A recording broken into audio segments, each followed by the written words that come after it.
we often lose sight of the why we do it ourselves. I realized that if my why is not aligned with the kind of person and the kind of life I want to lead, if it's not personal enough, I won't be able to get behind it. When we just really strip it back to this very essence of who we are and what we want and why we want it, it makes things so much clearer. When you have such powerful vision for yourself, all the other stuff, like how many times I post on social media, it just becomes a joke. You're like, why are you even putting that on a pedestal? Hey everybody, welcome to the space, to Inner Algorithm Podcast. I'm here with Adam. So today we're going to start the podcast with a quick grounding exercise to get ourselves in space, to be able to fully honor where we are, be discerning in terms of what lands for us and what we can choose to weave into our life and what we don't have to. So all our conversations are an invitation for you to choose from. So find your body in the space, maybe take a breath. Let yourself arrive down to your body. In a world that wants to turn us into high functioning robots, we choose to remain human by allowing ourselves to spend as much time as we can in our bodies. In a world that put mindset work and our mind on a pedestal, can you arrive down to your body? As you're tuning into our conversations today, I want you to have your body, have your feeling body with you and see what lands deeply on your heart. Our hope is through these conversations, we get to let go of the shoulds and shouldn'ts that the system put on us, and we get to choose what works for us so we can create businesses that brings us joy and makes this world a better place. Take a breath in, a full exhale out.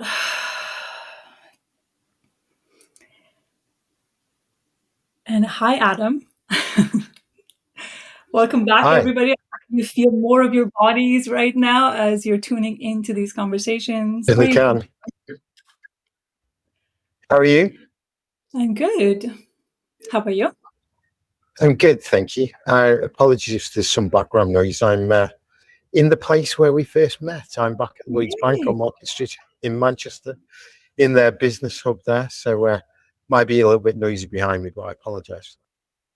Yeah, I love that place. For those of you who live in Manchester, UK, definitely check it out. It's such a cool vibe to hang out, to meet new people. And they have an amazing networking event. Do they still run it?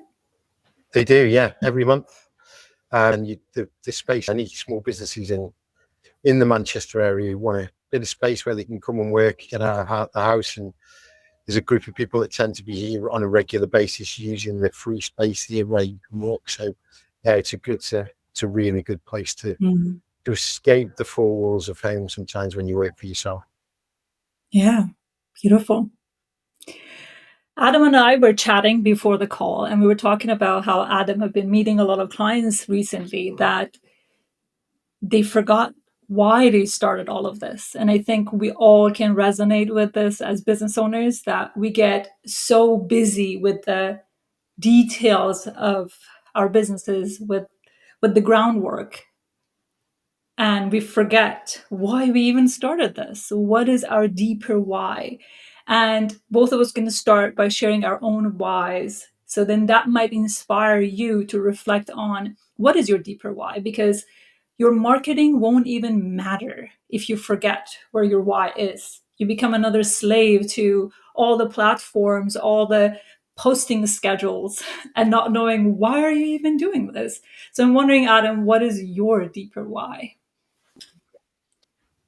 Yeah, it's the question I try and come back to on a regular basis. And as you said, I've always talked about this in my workshops. And it doesn't have to be this fundamental spiritual, I want to change the world kind of why. It needs to be almost a personal why. I mean, yeah, great if you want to help save the planet, or you want to help people locally, or you want to help, disadvantaged people, or whatever. If there's that kind of why, great. But we often lose sight of the why we do it ourselves. And there can be a whole host of reasons. It could be you've got a passion that you want to turn into a project. There's something you believe in so much, you want to do something about it. You want to be able to manage your own time to spend more time with the family, whatever it may be. That why.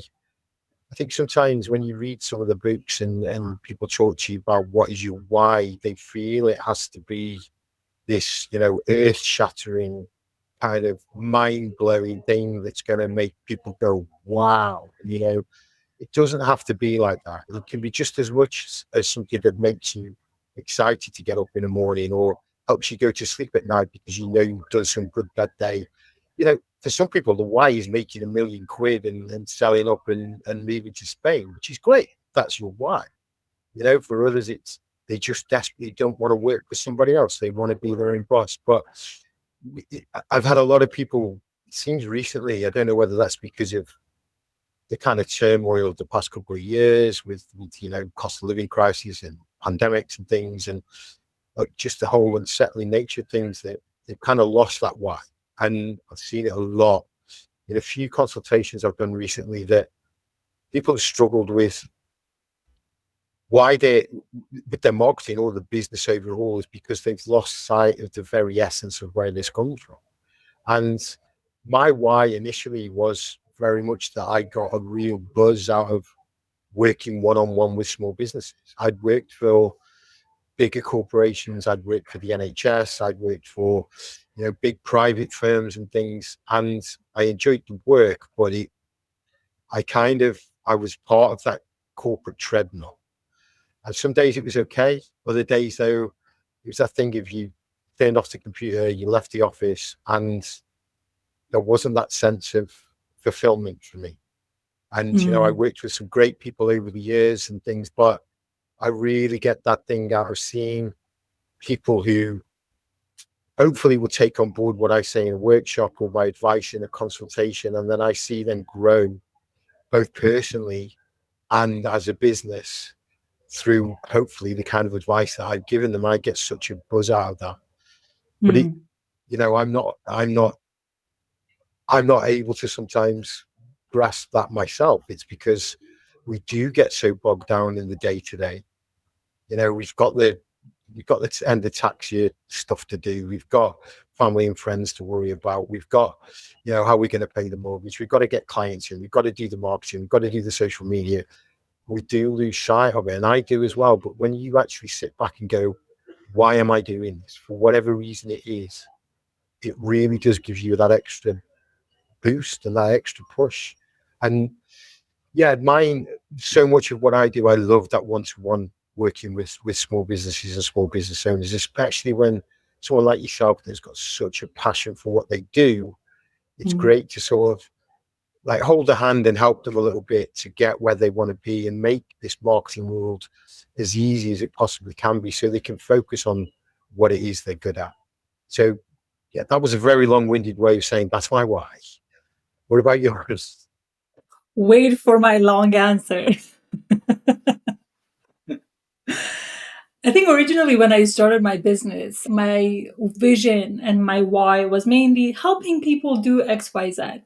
And then over time, I realized that if my why is not aligned with the kind of person and the kind of life I want to lead, and it's not, like you said, if it's not personal enough, I won't be able to get behind it. And the vision of the business oftentimes feel suffocating. It feels like it's not big enough or it's not touching enough for me to want to show up in the way that I want to show up. And over the years, especially the past couple of years, I really started thinking about, okay, what is my vision for my life? And freedom has always been like in my heart, like since I was a kid. Anything that would take my freedom away, I would feel like this anxiety building up in me. And coming from a culture that women didn't get to use their voices, and still to this day, I have super close family members to me that they're in abusive relationship, in abusive dynamics, and they can't even use their voices. And I'm always reminded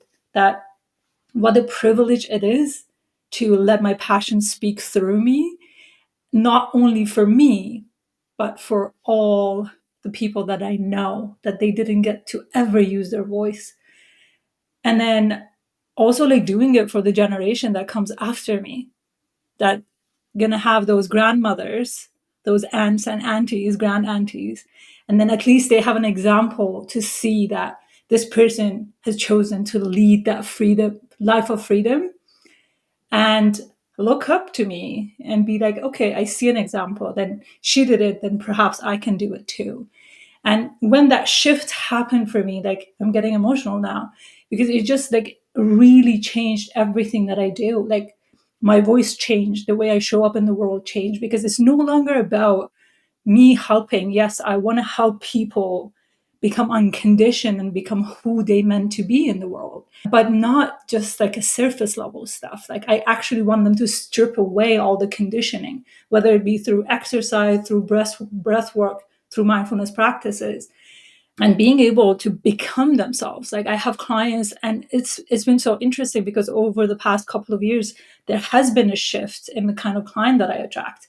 I'm attracting people a lot from they're minorities and they're in their 50s and 60s and they never got to actually explore their lineages and where they're coming from and who they can be for the generation that comes after them. I know you said like it doesn't have to be world shattering, but for me it's like it actually starts with me. It's like, how can I see my own privileges and using my voice when I can, when I choose to, and when not because I feel pressured to by the society or by social media to show up. It's because I've been spoken through. It's been my lived experiences. And it's been my experience with clients, seeing what I've seen, the transformations that I've seen. That's what I do. And that's why I get to do what I do. And when you have such powerful vision for yourself, all the other stuff, like how many times I post on social media, it just becomes a joke. You're like, why are you even putting that on a pedestal? That's not like your why is what is the fuel, what is the passion. And I really believe when you let your passion speak through you, you don't need to be anybody. You don't need to be this professional guru or like look a certain way or be a certain way. People will hear you. People want to have you speak. And no matter what field you're in. And yeah, so that's sort of like my deeper why. And being able to create choices for myself and for my community. And I know I'm going to go on and on if you don't stop me. I know in the world of marketing, you're more aware than I am. It's like they get you to be in one lane. And my mission is to have more choices for me and more choices for my clients. And that's why I never stayed in one lane of exercise. Like, yes, I went all in into active rehab, into helping people come out of injuries and pain and all of that. But then I realized that wasn't enough. Like, I needed more.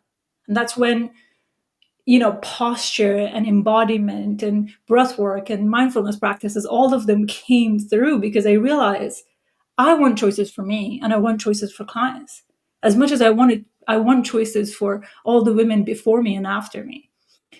And yeah, so that's sort of like where my why is coming from. I think that's really interesting though, because I think it's this other thing as well of looking at whys in on different levels. In that you've got this fundamental why to what you do, but there's also a why behind different things that you do within that. And I will always say that to people is that with your business, it may be that you do something very similar to what somebody else does, or exactly the same as somebody else does. But somewhere within it, there is a why, in that you may use a certain breathing technique in what you do with clients that's totally different than somebody else. Why? I might talk about certain things in my workshops that's different than what other marketing people will talk about. Why? So it doesn't always have to be, why are you doing this? But it can just be, why are you using that ingredient that comes from Brazil instead of using an ingredient that comes from Japan when you're doing your food business? There's so many little whys in there that once we can start to see some of them, both in ourselves but also in what we do, it gives us that opportunity to create something new and special, something really different. I think people can overlook sometimes, always looking for that, you know, why have I set up this gardening business? Fundamentally, the reason why I've set up this gardening business is because I love being outdoors. It doesn't have Mm. to be because you want to create a landscape garden that's going to win the next RHS World Show or whatever. It's just you love being outdoors. It can be as simple as that. And again, something we talked about before, when people overthink things so much, when we just really strip it back to this very essence of who we are and what we want and why we want it, it makes things so much clearer. And when you are sitting there some days thinking, what am I going to post on LinkedIn today? When you go back to the essence of it and the why of it, suddenly this clarity comes that you go, the reason that I'm doing this is because, and suddenly things become Mm. clearer, and it gives you that sense of direction, and it gives you that chance to explore, like you say, the emotions and the feelings that you may have that aren't necessarily going to change the world overnight, but for you it might change your world, which is as important, if not more so sometimes. Yeah. I Silence. have so many thoughts on this, and but I think I have this scattered mind right now because I think I was thinking about what you were saying. What did you say at the end? You expect me to remember what I just said? um it's this thing of, I think this it kind of summing it up is that you've mentioned this before, but we Oh sit yeah, yeah, there I and got, we I sit. got, I Go, got. you go, I you remember. go, you go. You're right.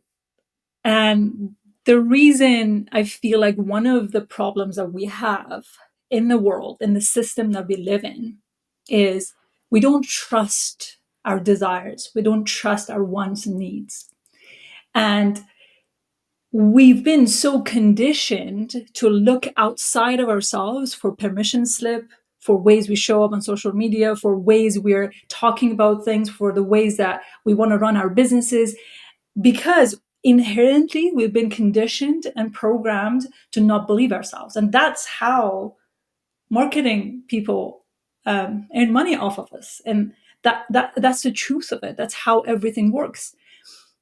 It doesn't mean I never buy anything or we shouldn't be buying anything. But when you have that awareness of what your wants and needs are, and you give yourself permission to really cultivate that, understand that, have that awareness of what is it that you want, and trust that and let that be enough for now, and trust that it's going to evolve over time to something you can't even comprehend right now, but just let that be enough. And then you notice that along the way things come up. Your business will evolve, the way you show up online will evolve, the way you market yourself will evolve. But I think the fundamental problem that I have with a lot of clients is like, because they constantly want someone else shooting them. I'm sure you experience that in your consultations with the client. The client wants you to tell them what to do. Like, tell me what to do, I'm going to do it. Like, people come to me and say, tell me what kind of diet I should follow, what kind of exercises I should follow. But then I ask, what do you want to do? And they're like, can I even know what I want to do? And I remember early days of my business, I was lucky enough, I always wanted to have coaches and work with coaches to understand myself first and foremost better. And I had a coach first year in business. And I remember the first session that we had, I was sharing this whole thing about my business. And I asked her, what do you think? And she's like, why are you asking me? What am I thinking? What do you want? What do you think? I was like, that was still to this day, I remember. It's like, oh, I can have an opinion. I can have a feeling. I can have my own wants and needs, and I can give myself permission to want that.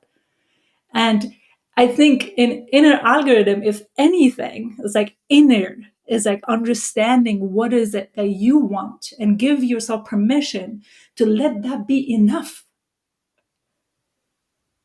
Definitely. I think this is where this, one of the things I will say to clients is, they'll often say this thing, like you just said, of people going, tell me what to do. And I could sit all day with you or anybody and go, right, this is what you should be posting. These are the hashtags you should be using, blah, blah, blah. But if the client doesn't believe in it, then there's no point, because you then are the robot that you talked about. You are just putting stuff out, whether it's in a networking event, whether it's online, you're just doing it because this is what you've been told you should do. Whereas I will say to people, when people will talk about, okay, I don't really know what I should be putting out there or what I should be doing. But I will always say, and this thing around your ideal customer and things like that, you are your ideal customer. You are selling to yourself. If something makes you pick up a leaflet, go on a website, check out someone's social media, walk into a shop, you know, if it makes you stop and pay attention, the chances are it's going to make your ideal customer do the same, because you are your ideal customer. You've got the same passions, or else you wouldn't be doing this. You care about the same kind of thing. So you're actually selling to yourself. So if it makes you stop, then it's going to work 9 times out of 10. But this is where we don't give ourselves enough credit, I feel. And this is where marketing is such an evil thing sometimes. We are conditioned into thinking that we're not good enough. We're not eating the right foods. We're not getting enough sleep. We're not doing the right exercise. We're not working the right hours. We're not looking after our kids in the right way. We're not looking after the planet properly. When actually most of us are doing our very, very best to do all of those things. And actually, as long as it works for us, then we're doing it the right way. It can't, we said it in the last episode, we can't, if we did everything we were told to do by everybody else, we would have no time in the day, because we would be following all of these mantras that people put out, that we should be following this, we should be doing that. And the amount of times I read an article one week that says, that red wine is good for you, actually, if you drink it in moderation. And then the next week, red wine is so bad for you, you shouldn't even sniff it. So then the following week, women in Italy are living longer because they drink red wine. And then surely everything in moderation is fine anyway, to a degree. But we are constantly conditioned that, one, we're not good enough, whether that's at marketing or looking after ourselves, running our businesses, when actually most of us are doing a pretty good job. And yeah, we may want that little bit of coaching or coaxing from someone like you or someone like me, whether that's in their emotional and personal lives, or whether it's in their professional lives. But most of the time, we don't give ourselves enough credit. And I think because of all the false two-dimensional stuff that we do see on social media, in particular, the marketing gurus, and all the fancy cars and the thousands and thousands of followers, and you just think, oh, I'm not doing as well as they are. Yes, you probably are, but you're just not making a big show of it like everybody else. And that's the key for me. Yeah, you're right. I think when we have that awareness of our own wants and desires, and also not letting our wants and desires to become a shadow, like oftentimes, like in the psychological space, like we have this conscious mind and we have this unconscious mind, right? So our unconscious mind, if you're not willing to consciously be aware of our own patterns, those become unconscious, because somehow we decided that they're not good, they're not acceptable. Let's say if you love power, or if you love to have XYZ, but then you pretend that you don't want it. So that turns into your shadow. And then that's going to control how you show up in the world. And because you're not aware of your own wants and needs fully, that's going to control you. And then you're going to get into a whole guilt tripping, shaming, and all of that. And you feel like there's something fundamentally wrong with you and you need to be fixing yourself. And then you come and hire me, or they come and hire you because they think they should be fixing themselves, or they should be fixing their businesses and their marketing strategies. While in truth is, when you have the awareness of your wants and needs and what you really care about in this lifetime for yourself and what you're planning to create for yourself. And then what happens is you actually do things with love, like with curiosity for yourself, with respect and reverence for yourself, rather than feeling that, oh, I'm going to hire this marketing guru so then they fix my problem. I'm going to pay them thousands of dollars, so they're going to fix me, and then all of a sudden I become this business owner who's like super successful and earn six figures. Or they come to me and they're like, I'm going to become this like super fit person and this.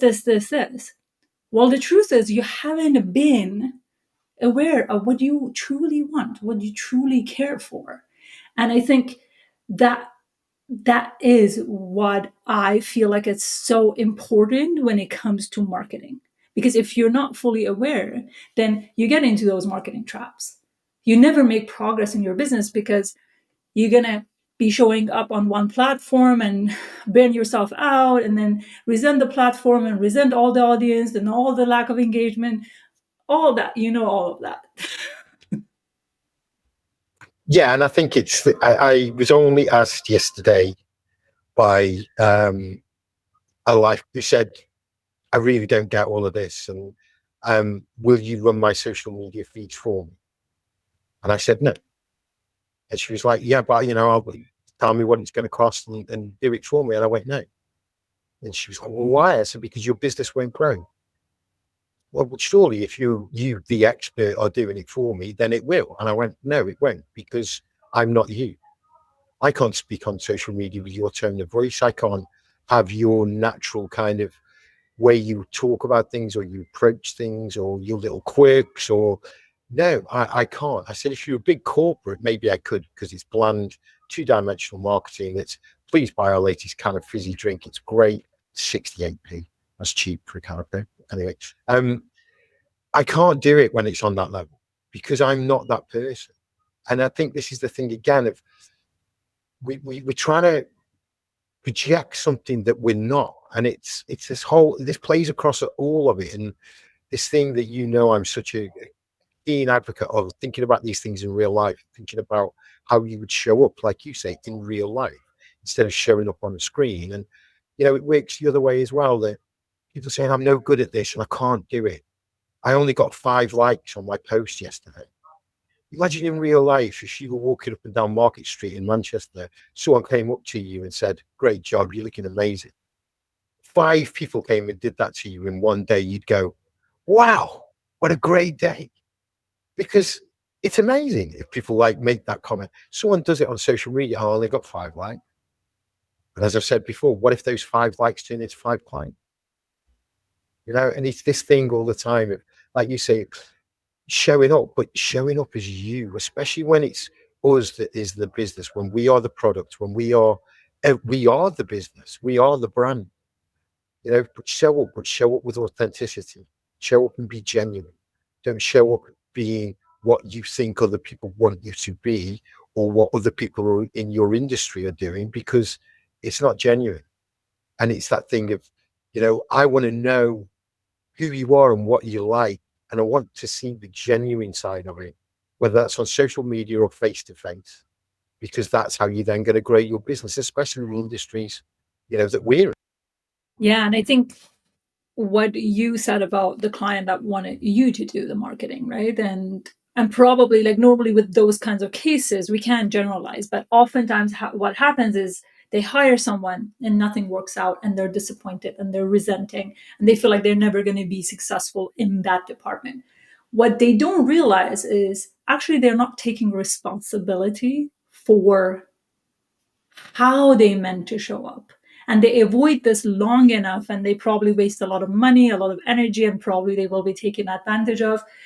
And I find that there is 2 ways to go about cultivating that inner trust, cultivating that inner algorithm, is trusting yourself first. And if you have any practices that you connect with nature, for example, or you have a creator that you connect to, just being able to trust that connection and being able to, instead of feeling that you're spreading yourself thin and wide to get feedback from humans all the time, sometimes it's helpful to actually go and get a new perspective, maybe connecting with your creator or going out to nature and getting inspiration outside of the screen.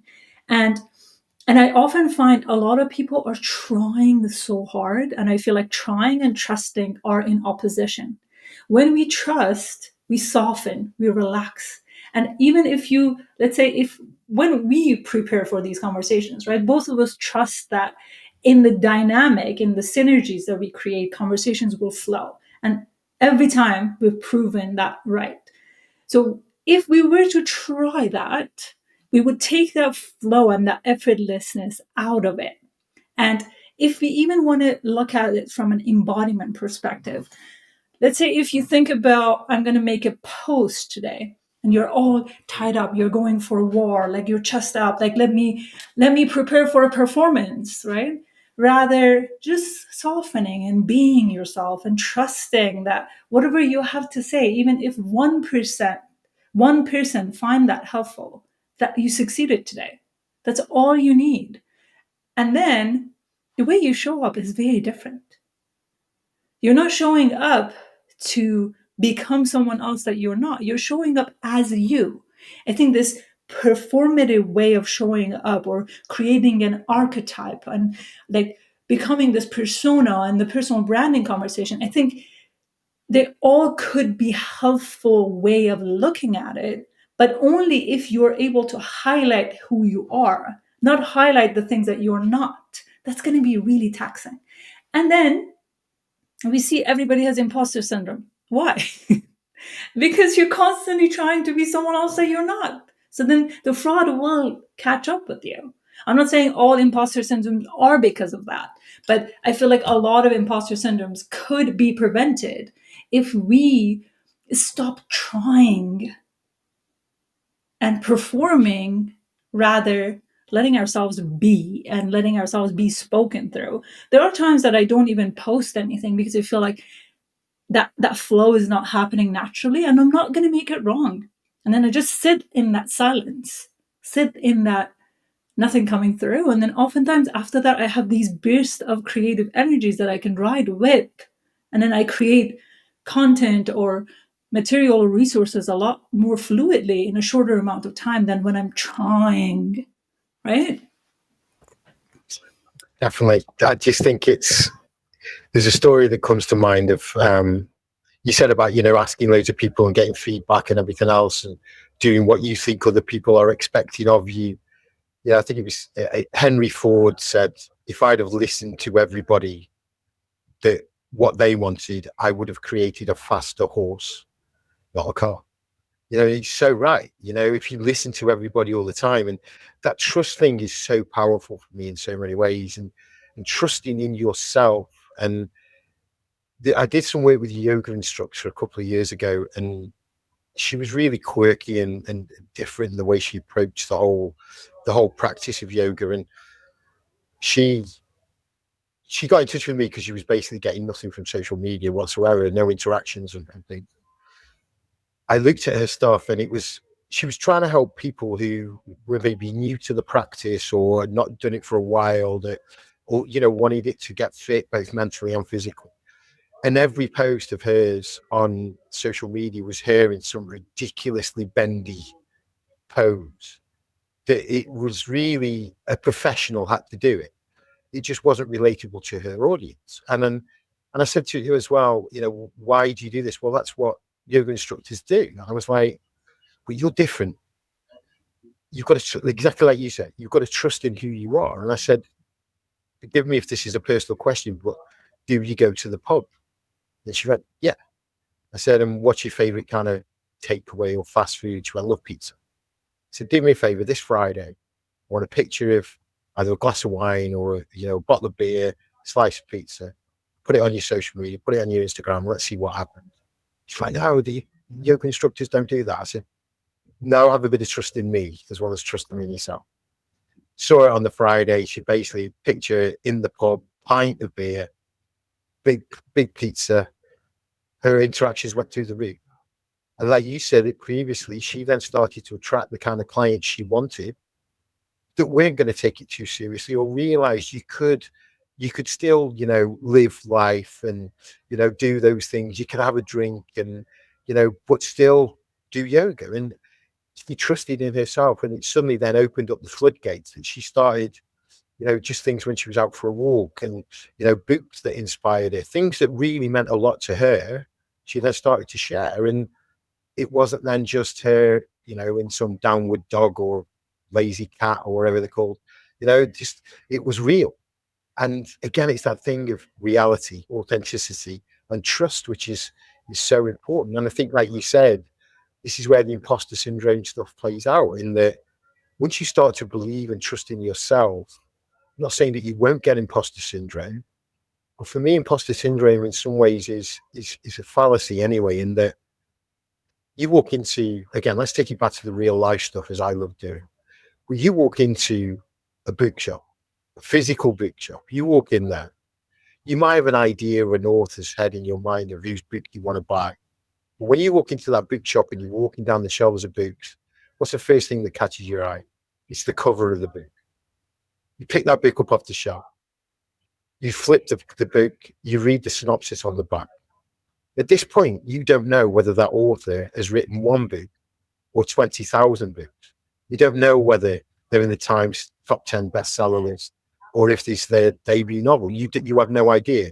What's caught your attention is the front of the book and the synopsis, which is like others on our social media or whatever it is. Just show people. Don't get too drawn by what other people can do. Well, there's no way I can compete with the yoga instructor because they are getting into the most ridiculous poses humanly possible. It's just not true. And this is the thing where, again, what we're bombarded with, oh, imposter syndrome, this, imposter syndrome, that. You've got to do this, you've got to do that. You just haven't. So much of it, like you're so right, comes back to trusting in yourself, showing up, but showing up with authenticity. Yeah, 100%. I have this saying that I always say: pretending to be confused, imposter syndrome included, feeling lost, feeling you don't know, they're all signs of conditioning, because we do know. We know what's best for us, but we've been conditioned to think otherwise. Who would benefit from this? Colonization wouldn't happen, capitalism wouldn't happen if we did trust ourselves, right? So many things would have been so different. And I always feel like I always say, is like it's an act of resistance to trust yourself, to trust your body, to trust your natural reflexes. And in a lot of my practices, I actually get people to come down to their bodies and feel their feelings. We're so out of touch with our feelings. We're so good at numbing ourselves. I think we people talk about anger management, people talk about avoidance, this, but we don't see that many people talk about how numb we are, like how good we've gotten at numbing ourselves and not feeling, and that's including not feeling how we feel. and that's your body communicating to you that something is not right. And I remember when we met for that consultation session, that was when I was spending a lot of my time and resources on corporate side of things. And I never wanted to get into corporate. It's just never been. It goes against with my freedom mentality. Yes, I do work with corporates, but even the corporate clients that I have, they do things very differently. I never felt like I needed to explain myself to them. They already know the value of well-being. So they have a list of coaches. I get to be working with people, whoever that decided that they wanted to work with me.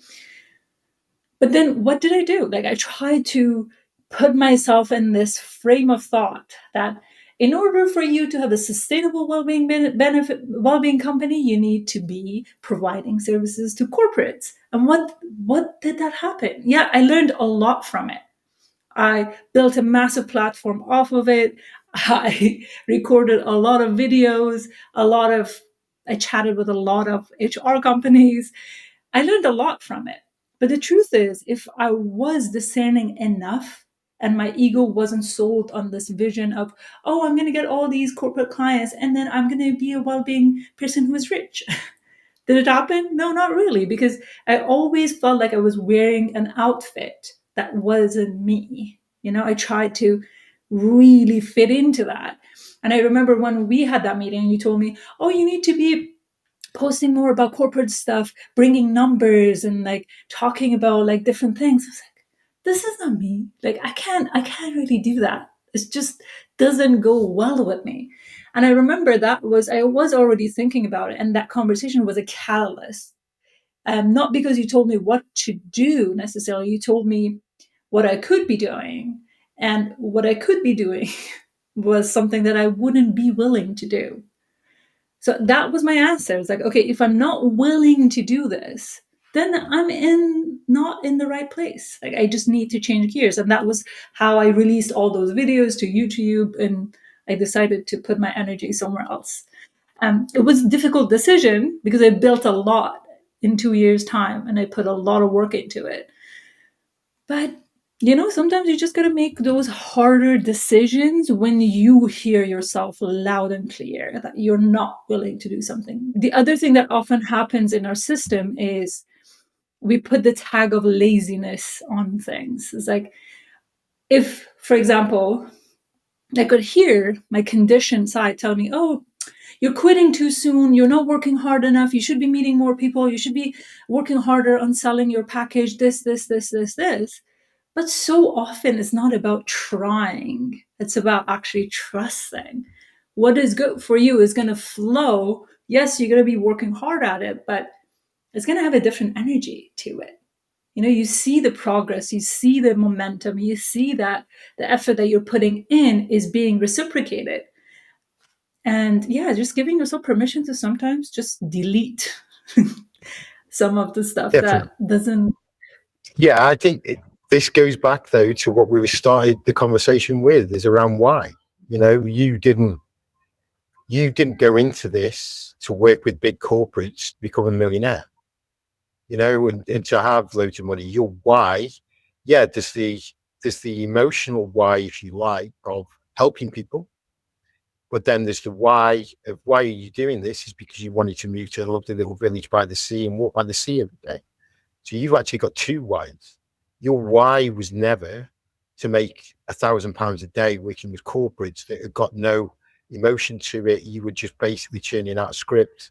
It's very similar to what I do. If I go into don't get me wrong, I've worked with some really good big businesses, but if I go into a big business and do a workshop, I personally do not fulfill my why the same as I do when I run a workshop for 10 small businesses or 10 people who are thinking of setting up a business, or sole traders, or people who are self-employed, because they passionately want to learn and they passionately want to grow.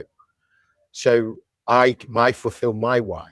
When you were really focusing on the corporate stuff, you were not fulfilling your why.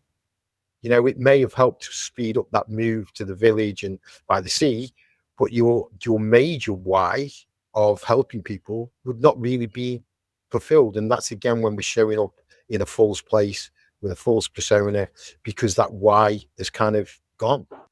And I think the other thing also is important to mention is like one of the things that over time, I never thought that would be like my why necessarily, but over the years when I started working with Silicon Valley tech companies and the benefits that they provided for their staff, it was so powerful to see how the company would pay for the well-being of the staff on an unlimited basis. And then I got to support so many clients to really go deep into themselves. It was no longer a quick workout session. We got to bring all elements of the well-being into our conversations.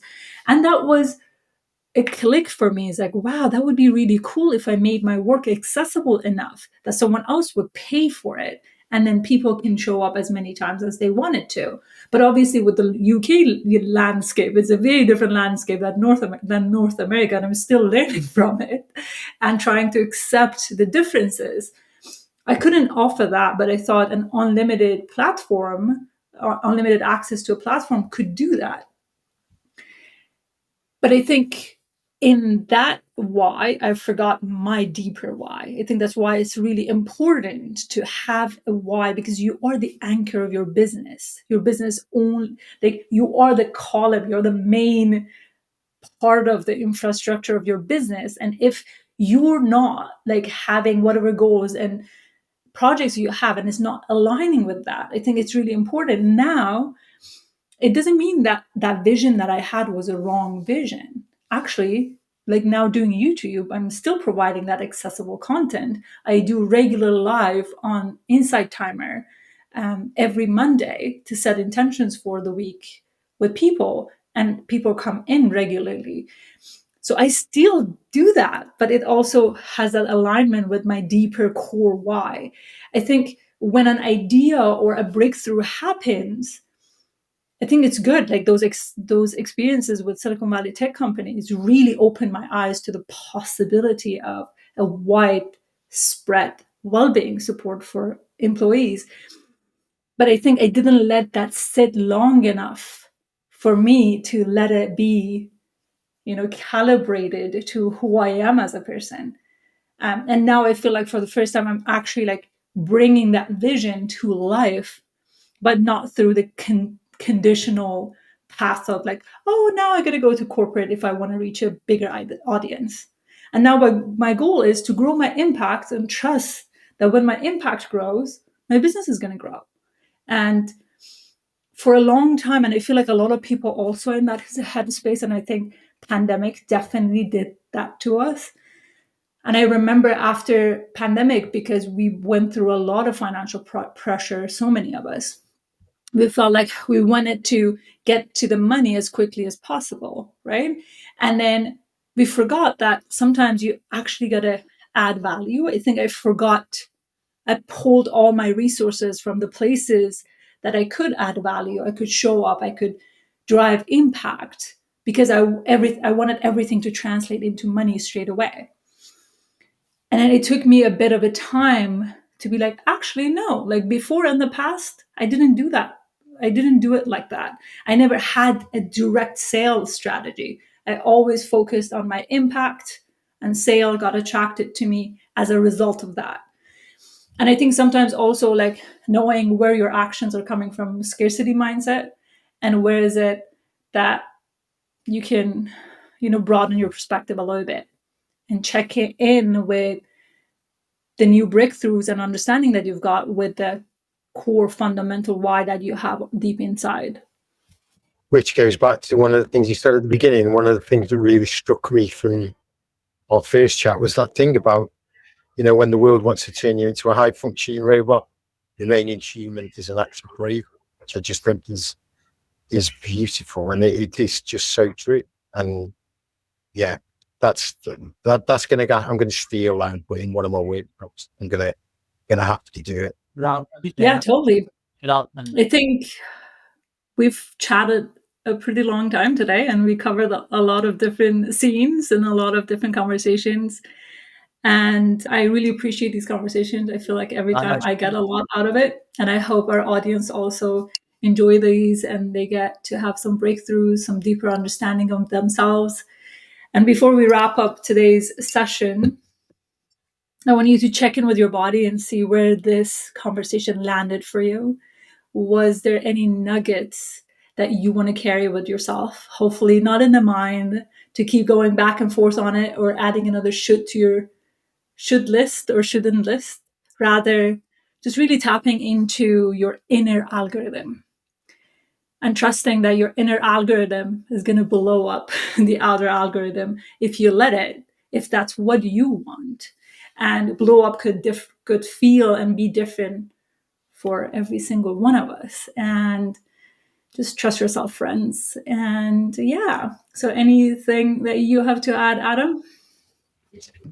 I just hope it gives people some things to think about, and and I really do hope that whether it's personally, emotionally, whether it's business, corporate, whatever you want to call it, whatever world it is, that you trust yourself. And my thing is always is authenticity. And I think, like you said, what we want really is just really to give people hopefully something to think about and to take away into their personal lives and their work lives. That, and we want to hear if there are things that you do take away from this, what it means. And also, we always want to learn as well. So things that little nuggets that you use in your lives to make yourself show up every day.